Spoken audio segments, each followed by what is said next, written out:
ఈ 16 నెలలకు గాను అసలు ఎంత ఇన్పుట్ సబ్సిడీ ఈ ప్రభుత్వం ఇచ్చింది, ఎంతమంది రైతులకు ఇన్పుట్ సబ్సిడీ ఇచ్చింది అని చెప్పి ఒకసారి గమనిస్తే దాదాపుగా ఈ 16 నెలల్లో ఈ డీప్ డిప్రెషన్స్ కానీ సైక్లోన్స్ కానీ ఇలాంటివి రాష్ట్రంలో పంటలు నష్టపోయిన పరిస్థితులు దాదాపుగా 2024 నుంచి చూస్తే జూన్ నుంచి చూస్తే దాదాపు 16 సార్లు ఉత్పన్నమైనాయి. ఈ 16 సార్లకు సంబంధించి ఎంతమంది రైతులకు ఇన్పుట్ సబ్సిడీ అందింది, ఎంతమంది రైతులకు నష్టపోయిన పరిస్థితుల మధ్య వాళ్ళకు ప్రభుత్వం తోడుగా నిలబడింది అని చెప్పి చూస్తే ఈ ప్రభుత్వం తరపు నుంచి గుండు సున్నా కనిపిస్తుంది. అంటే ఏ ఒక్క రైతుకు కూడా ఇన్పుట్ సబ్సిడీ అన్నది అందించని పరిస్థితిలో ఈ రాష్ట్ర ప్రభుత్వం కనిపిస్తూ ఉంది.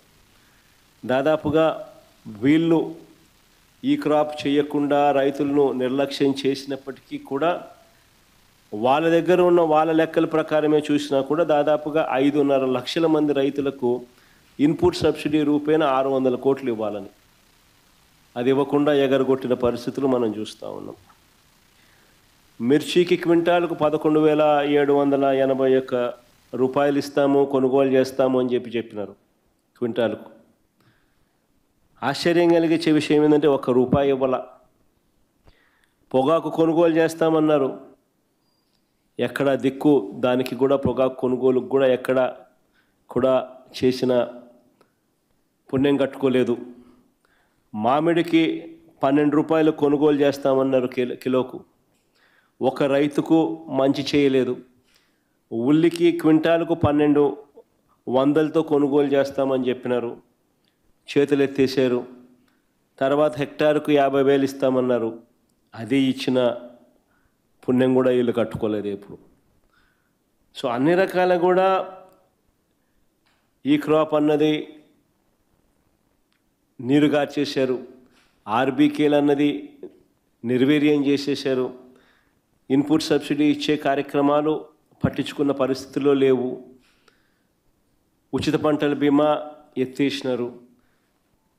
ఏ పంటకు కూడా గిట్టుబాటు ధరలు రాని పరిస్థితిలో రైతు తీవ్రంగా ఈ 17 నెలలు చంద్రబాబు నాయుడు గారి పాలనలో నష్టపోయిన పరిస్థితులు మనం చూస్తూ ఉన్నాం. ఇవన్నీ మ్యాన్మేడ్ కెలామిటీస్. నిజంగా ఉచిత పంటల బీమా చూస్తే మన హయాంలో అప్పట్లో దాదాపుగా గమనించినట్టయితే మన హయాంలో 7,800 కోట్ల రూపాయలు ఉచిత పంటల బీమా కింద మనమే ప్రభుత్వం తరపునే మనమే రైతులు రూపాయి కట్టాల్సిన పని లేకుండా మనమే ప్రతి ఎకరాకు ఈ క్రాప్ చేసి 54,55,000 మంది రైతులకు తోడుగా నిలబడుతూ దాదాపుగా 7,802 కోట్ల రూపాయలు మనం ఖర్చు చేసి మనం రైతులకు ఇన్సూరెన్స్ సొమ్ము ఇప్పించగలిగాం. ఈరోజు పరిస్థితి ఇంత దారుణంగా ఉంది.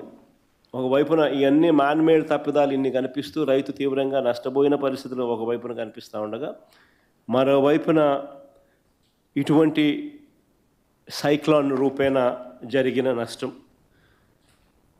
ఇలాంటి సైక్లోన్ రూపేణ జరిగిన నష్టాల మధ్య మనం రైతుకు ఎక్కడ తోడుగా ఉండగలుగుతాము అని అంటే ఎన్యూమరేషన్ అన్నది ప్రభుత్వం చేతులెత్తేసే కార్యక్రమం చేయకుండా ఆ ప్రతి గ్రామంలోనూ కూడా వైఎస్ఆర్సీపీ నష్టం జరిగిన ప్రతి గ్రామంలో కూడా ఎన్యూమరేషన్లో ఏ ఒక్కరికి కూడా నష్టం జరగకోకుండా వాళ్ళ తరపున వాయిస్ ఇవ్వగలగడం, వాళ్ళ తరపున మనం ప్రభుత్వం మీద యుద్ధం చేసైనా సరే వాళ్లకు రైతుల తరపున మనం తోడుగా నిలబడడం, ఇది ఖచ్చితంగా రైతుల తరపున మనం చేయాల్సిన కార్యక్రమం. మీ ప్రాంతాలలో మన కోఆర్డినేటర్లు, అసెంబ్లీ కోఆర్డినేటర్లు ఎక్కడెక్కడే అసెంబ్లీ కోఆర్డినేటర్లు అందరూ కూడా చురుగ్గా పాలుపంచుకుంటూ ఉన్నారు.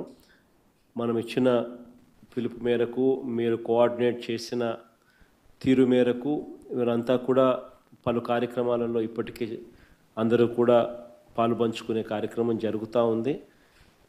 శ్రేణులందరూ కూడా ఈ కార్యక్రమంలో కూడా పాలుపంచుకుంటూ ఉన్నారు. వాళ్ళందరికీ ఒకవైపున అభినందనలు తెలియజేస్తూనే మరోవైపున వాళ్ళందరినీ ఇంకా కాస్త ప్రోత్సహించి ఇంకా మెరుగ్గా వాళ్ళు పాలు పంచుకునే విధంగా, తద్వారా రైతులకు ఇంకా మంచి జరిగే పరిస్థితులు క్రియేట్ కావాలి కాబట్టి ఆ దిశగా కూడా అడుగులు వేయాల్సిన అవసరం ఉంది.